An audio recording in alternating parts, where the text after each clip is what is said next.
in the Indian market and also abroad for exports and everything. But most importantly, I feel this is a perfect topic for all of you here because it's a perfect amalgamation of everything, right? Typography, art, design, print, different material, different manufacturing processes. So yeah, let me jump into the next slides and take you to a different world. Yeah. So whoever I talk to, especially in the board game industry, everyone's saying this one single word, which is we are in the golden age of board games. I'm sure, from the last couple of talks, you were transported to the future where everything is digital, everything is AR, but let me show you a different world. So when we say board games, it's actually a more commonly known term. People refer to card games, tabletop games, and anything which is played at a table as board games nowadays, right? So in this presentation, I will be referring to everything as board games. All right, so I hope you guys are ready to, travel to a different world. So this is a small snippet from one of the conventions we just came back. It's been a month and we're still breathless. This is a board games convention that happens in Germany every year, and it's been happening for the last 5 decades, right? It's like the pilgrimage for board gamers, right? When we say board games, we're not talking about chess and Monopoly and snakes and ladders. No. These are 100 times more complex than these games. They're more strategy driven than luck, right? So just to give you an idea, just look at the number of people here, right? Again, I just want to show off that the games that these guys are playing out there are our games. The first game is based on the Indus Valley civilization. And the latest game called Karigar-e-Taj, where you're actually building the Taj Mahal. Both are strategy games with multiple types of components that go into making this game a reality. So, some of you might have heard of all of these popular conventions, right? Like Comic-Con that happens in San Diego. Comic-Con happens all over the world, but the one that happens in San Diego is the largest in the world. On a day in Comic-Con, there are 50,000 visitors, all right?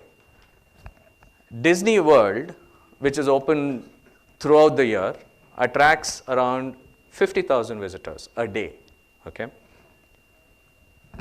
Essenspiel. Spiel means play in German. This is the convention which is only for board games, that happens in Germany once a year. That's what I just showed you. Attracts 2.5 lakh visitors. And when I say visitors here, they're purely board gamers, all right? This is 2022. I'm not talking about 20 years back or 30 years back. These are some of the board games which actually some of them you might be recognizing. Netflix, in fact, has released a board game because the community or the cult around board games is massive, right? These are some of the board games. I'm sure you might recognize a couple of them like Catan and Carcassonne and stuff like that. Just to give you an idea, these games like Carcassonne, Catan, Agricola, all of these are 40 plus years old. In fact, their great-grandchildren are actually releasing new versions of the game. So when we started, we are a 5-year-old company. We are not as old as Shiva. Probably I'm as old as Shiva's entire experience in that industry. All right. So this is when we actually started our business, when it was people were saying, hey, the toy industry in the world is a $110 billion industry, and board games is just a 4 billion industry in that, right? It's like a small, tiny dot in the entire pie. And the crazy part is, just a small info here, in the $110 billion industry, which is a toy industry in the world, America alone is 45% of that market, all right? And as you know, 90% of that is manufactured in China, right? The crazy part is this, which blew our minds, and the reason why we are so deep into this business right now, so motivated, and nobody can pull us back is this, right? We are a 1.35 billion people, population in India, and our world, the market share in this huge toy industry, where US is 45% with just 300 million people, India is 1.35 billion people, and our market share is just 0.5%, which is not even a whole number. So which blew us, we couldn't believe what is wrong, right? I mean, we have 400 million middle class, upper middle class people, 400 million children in the age group of 3 years to 14 years, and what is happening? Why is this happening, right? Then we went deeper and deeper and realized there's a huge supply issue, but there's a huge market. There's no sources, there's no suppliers. Okay, so that's when we learned that, this board games market is actually $4 billion. We're still happy, we'd rather be in a niche market and be leaders in it than be in a larger market and fight with competitors, right? The crazy part was, thanks to the pandemic, unfortunately, board games became one of the most sought after medium in every family. Because their education was online, their work was online, their entertainment was online, their tuitions were online, they used to chat with people online, and they wanted this, desperate need for off-screen time. And we ourselves witnessed a 800% spike in sales. Luckily, thanks to our manufacturer sitting there, we had inventory at the right time. Today, it's a $13 billion industry, and this year is not even, ended, right? And December is like the crazy season. That's like a 3x multiple there, a 300% jump from the estimates all the industry experts put out there. This is what people are predicting in the next 5 years. It's going to be $30 billion. So the toy industry is not growing at a crazy exponential pace like this. The toy market is growing at a 13 to 15% CAGR, right? Annually. This is growing at way more than that. Now, just to give a small insight on the board games market growth in India, right? Sorry. In 2018, when we started, these were the metrics we had. There were 5 game publishers. So when we say publishers, these guys are not just people who design games and, hey, I'm going to make 100 copies of that game. No. These are publishers who've gone full out, investing loads of money, making 5,000, 10,000 copies of a game and pushing it out. It could be designed by someone else, and they are probably paying royalty to them and stuff like that. There were just 5 game publishers, okay? Some of the games from these publishers are manufactured by some of you in the audience. 10 board game cafes in the whole of India, okay? Not snakes and ladders, Uno, Jenga, no. These are modern strategy board games where you are in control of the outcome in the game. Not roll a dice and hope that, fingers crossed, do namaskara and stuff like that and hope it's a 6 and 6. No. These are modern strategy board games. There were 5 board game meetup organizers. This is just 2-3 years back, right? In 2020 and 2022, these numbers have jumped. 50 plus game publishers from just India. In fact, we had to make a WhatsApp group and a Discord group and a Telegram group to accommodate like 700 designers coming out of India who are actually specializing in game design in their final year of design, but end up joining an IT company or a startup to do UI and UX, which is dumb, right? We are really happy to actually create a platform where designers are, interning with us, designing some cutting edge games for people out there. The crazy part now is 10 board games in 2018. There are 10 board game cafes in just Bangalore alone now. There are 10 board game cafes in Chennai now, in Hyderabad, in tier 2 cities like Kochi, Coimbatore. It's crazy. So here's a quick perspective. You might be wondering, hey, come on, board games are primitive, prehistoric. This is what Indus Valley civilization people used to play. No. I'm actually referring to the board games versus esports that is commonly brought up when you talk to people, right? When I say esports, imagine IPL teams, but for video games. There are teams being, their career is basically to form a team, sit somewhere in a fancy computer lab, and all that they do is play games, And they actually form such teams. You can, I don't know, some of you who play Fortnite and all of these, you might be part of these communities and clans where you'd be like, you see the top 100 teams and you're like, oh man, how I wish I was part of those, right? All of those teams and, whatever you might put, esports is basically 1.5 billion, right? To give you a perspective, you might have heard of Kickstarter, right? It's a crowdfunding platform in US where many of the people across the world, their dreams come to life because of Kickstarter, where you're not funding the game yourself. You're not paying a penny out of your pocket. The backers are supporting you to bring that to life. On Kickstarter, board games alone have raised close to $1 billion. And what's the best part about Kickstarter and board games funding themselves? You don't have to take a loan. You don't have to raise funds. You don't have to give equity. Nothing. The backers are funding your entire production run, right? Now you must be wondering, hey, this guy is going on and on about board games. Why board games, right? So this is what a lot of people in the industry always say, that in all of the medium which are out there, right, board games are the only medium which has a very long shelf life. You might have seen, right, during the pandemic, your family is really bored and like, hey, I don't want to see any more movies. I'm done with watching TV. Bring out a game. They'll pull out this 30-year-old dusty Scrabble or Monopoly and you started playing. That's the beauty about board games. They're long shelf life. And this is the only medium, when you look at indoor media, where a group of people actually come together, bond at a table, create memories. When was the last time you saw a family sitting at a table and not staring at a mobile phone, going through WhatsApp videos and Instagram videos and reels, right?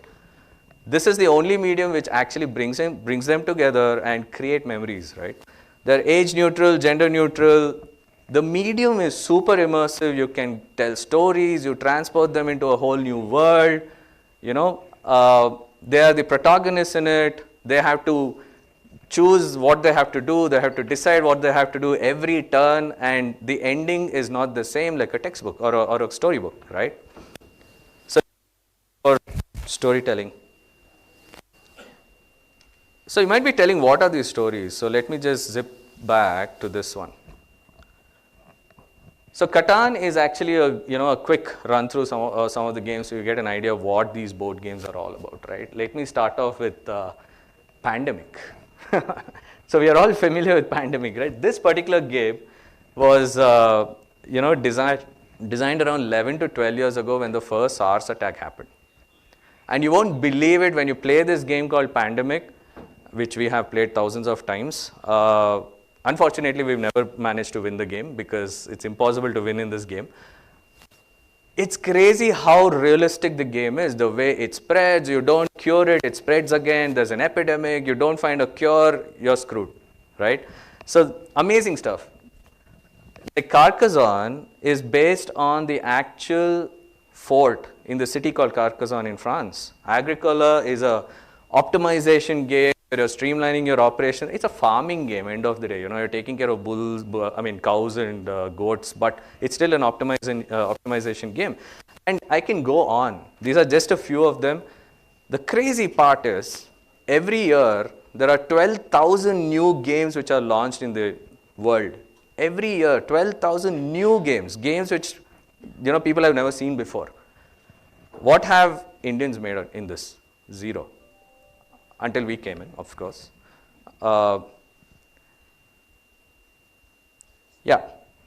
So there's been a massive paradigm shift when it came to board games in this industry, right?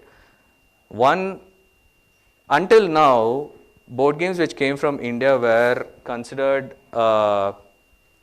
very traditional, too luck-based, all based on mythology or something like that, right? History or something like that. But the crazy part was, there were a lot of these European designers who couldn't wait for a good game to come out of India, so they started whipping up games on their own and gave it an Indian name. You won't believe this. There's a game called Ganesha which has nothing to do with Ganesha in the game, and it was designed by Romanian. Okay.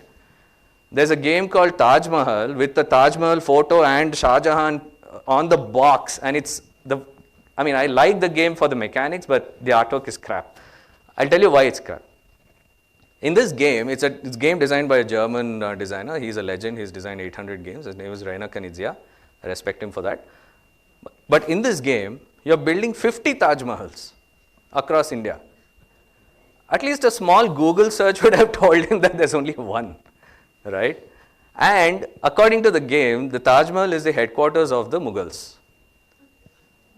So this is how, there's another game called Rajas of the Ganges where you're actually exchanging karma points for utensils and tools and stuff like that.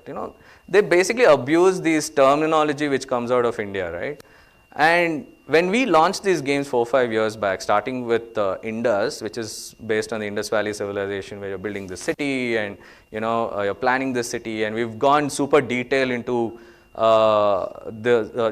spoke to historians, we went to Dholavira and all that, and suddenly there were like tweets going viral around this, articles written about this game. We are like like this, we have no clue what's happening around the world, and somebody tells us, hey, Indus has put India on the board games map.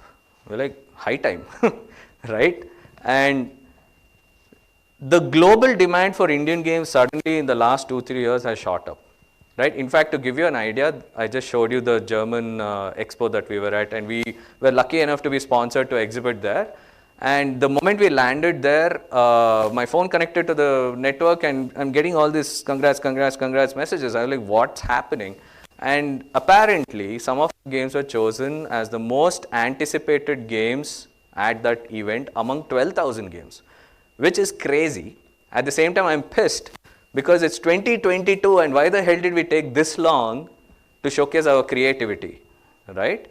And in fact, it became so popular that people started stealing our games at the expo.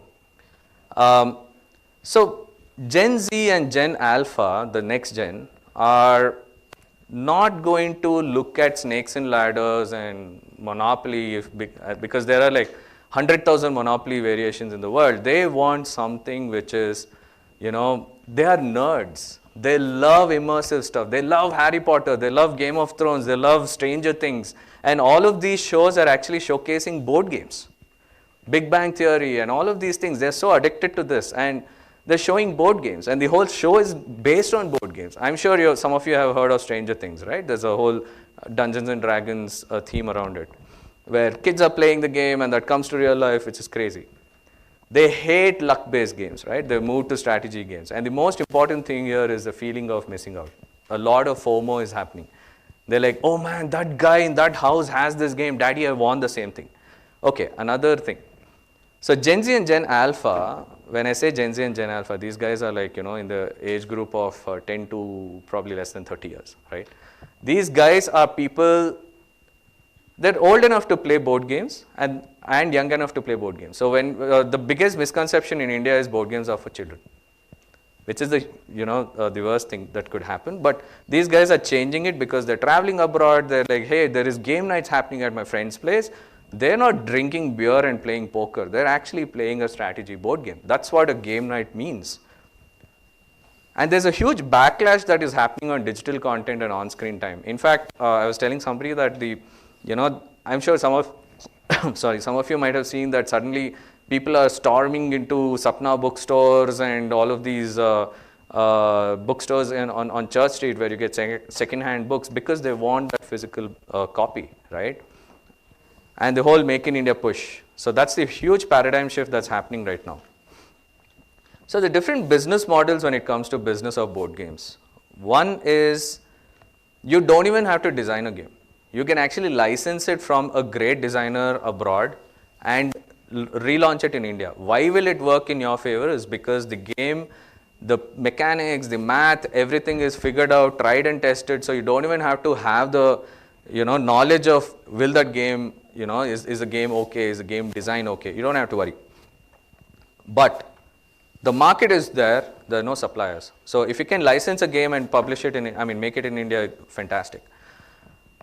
Publishing is another business, but this also involves a lot of innovative thought process, right? Like for example, we are publishers, we design and develop, and also we take ideas from other designers.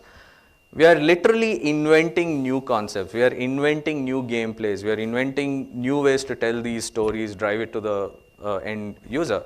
So it's a challenge by itself because, as Shiva mentioned, branding is a beast, right? But if you can crack it, there's nothing like it. And I think we have figured out and streamlined the process of cracking this, and we are sharing it with the community, which is 700 members strong. And distribution is another thing, right? When we say distribution, it's not just about, hey, finding a wholesaler or a retailer shop and putting it there. No. How do we send it there? While sending it, will it get damaged? Can I make a game which is a perfect form factor which fits into my pocket, right? So from a distribution perspective, also there's a lot of design thought process that goes into. So these are some of the models which I thought I would like to share with you. Licensing, where you don't even have to have the knowledge of designing games. I think it's a great thing because we have the infrastructure to manufacture in India, especially, I mean, looking at all the soap boxes and, I mean, the stuff that we just got today, it's crazy. I mean, we can easily beat China any day. In fact, we are right now. This is where a lot of businesses are, skipping. They skip the whole market research and brand building and jump directly into, hey, oh man, I have this $1 billion game idea. I want to do this. No, start with market research and brand building. So this is what we are driving really hard into everyone's head. Whoever reaches out and says, hey, Phalgun, how are you designing these games, man? Help me out, right? So this is what we tell: work backwards. Don't design first and then shove it down someone's throat. So the board games ecosystem is really cool. The reason why I put this slide here is to give you confidence that when a board game publisher reaches out to you, you have enough confidence to say yes. So board games ecosystem is such that now currently the modern board games, most of them go through a crowdfunding path. So that means finance wise, it's sorted, right? Online commerce is taking off in India, so it's really easy to push a brand, push a product into in front of the eyes of the customer. It's working wonders for us. Content creators is something which is crazy in this particular field. There are 1 million YouTube channel YouTubers out there who make content based on board games, right? They're reviewers, they're so excited about this new game coming, or they pick up something, they make these lists like top 10 party games, top 10 family games, top 10 games based on making whiskey, something like that. So there's so many board game conventions that are coming up. In fact, just in US, there are close to 25 to 30 board game conventions that happen a year. In India, there was one, and that was 4 years back. So, that's something which we're working on to make this happen more frequently. Manufacturing is our superpower, all right?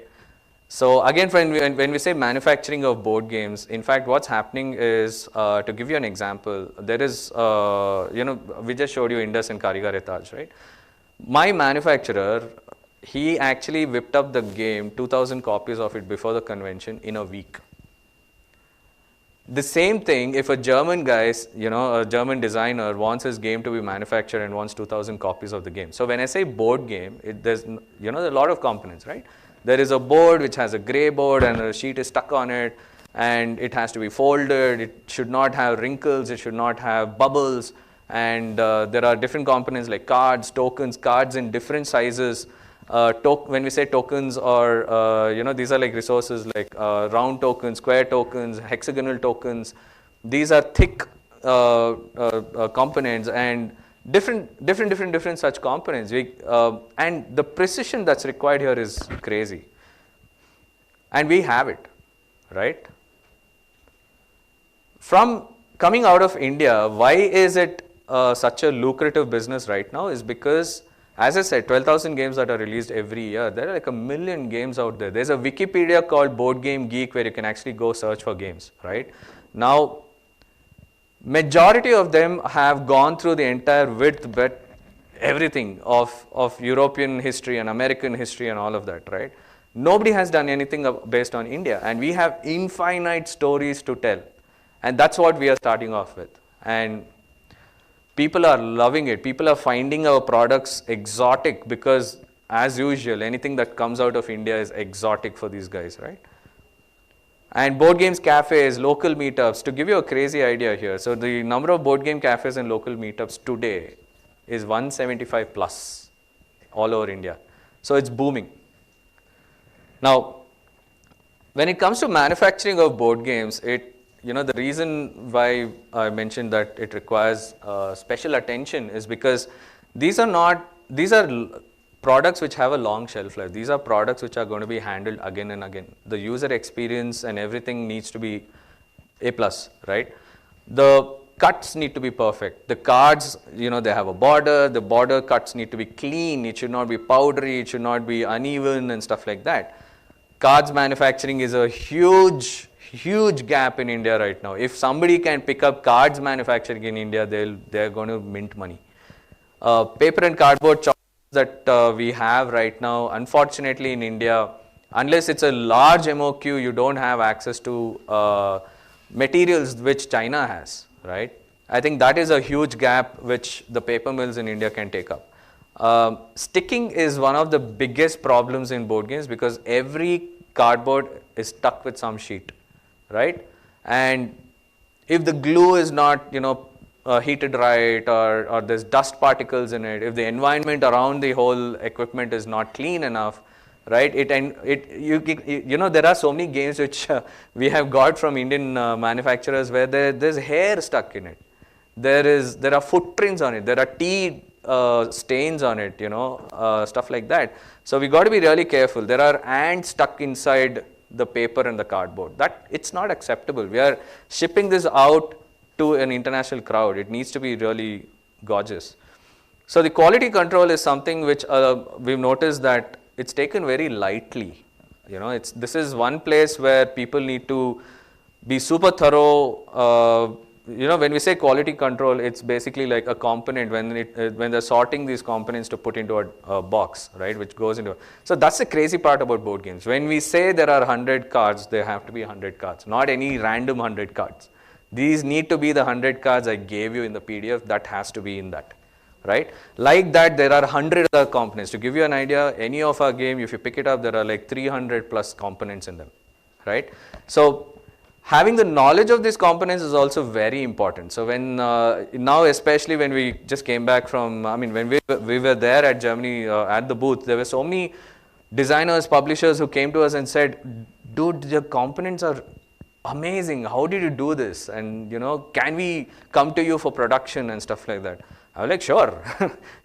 My guy will whip it up. Oh, okay. So this is an interesting idea. So the reason why we have a superpower with manufacturing is this, right? Like in the entire world, I think I have a PPT for that as well. Yeah. So board games typically are, currently 90% of the board games are made in China. 8-9% is made in Europe, and India is a gold mine. India is a gold mine for multiple reasons, not just for manufacturing. We are also a country who consumes board games, which is not the case in China. Unfortunately, Chinese only manufacture and ship it off. They don't play. They don't consume these products. But India will. India is a rich country, right? Now, the huge benefit that we have here is a European designer, when he designs something, he sends a print-ready files to a Chinese manufacturer. First of all, he has to shortlist from 5,000 manufacturers, and finally reaches out to a bunch of them, tells them, hey, send me a sample of this. Or, as all of you know, that sample stage is the worst part in printing, where you have to make a short production run. They expect the final production quality, but it has to be done on a digital print, right? And there are a lot of to and fro movement, and then finally production is kicked off, and the time taken to produce and ship it through a container and reaching Europe takes close to 9 months from the point he said, I am going to print my game, to getting the game in his hand. And we are sitting here in Bangalore and whipping out games every 7-8 days. My printing guy is sitting right there. He's like, sir, banbirtini igle. Be ready. Make space. I'm getting 2,000 copies. I'm like, shit. That is the speed at which we are manufacturing right now. The only, con that we have here is the shipping. Shipping in India, exporting is something which Probably some of you have figured it out. I would love to get inputs from all of you who has been exporting products to US, to Europe. It's not as streamlined as how China ships stuff out. That's something which I'd love to get your inputs. So these are some of the board game manufacturers: Panda GM, Ludofact. Ludofact is a company in Germany. GameCrafter is in US, and they're trying to do Hero Time is in China. Packaging is in Bangalore. They make Monopoly and many other games in Bangalore. Manu Graphics are the guys who manufacture our games and 50 other game designers' games.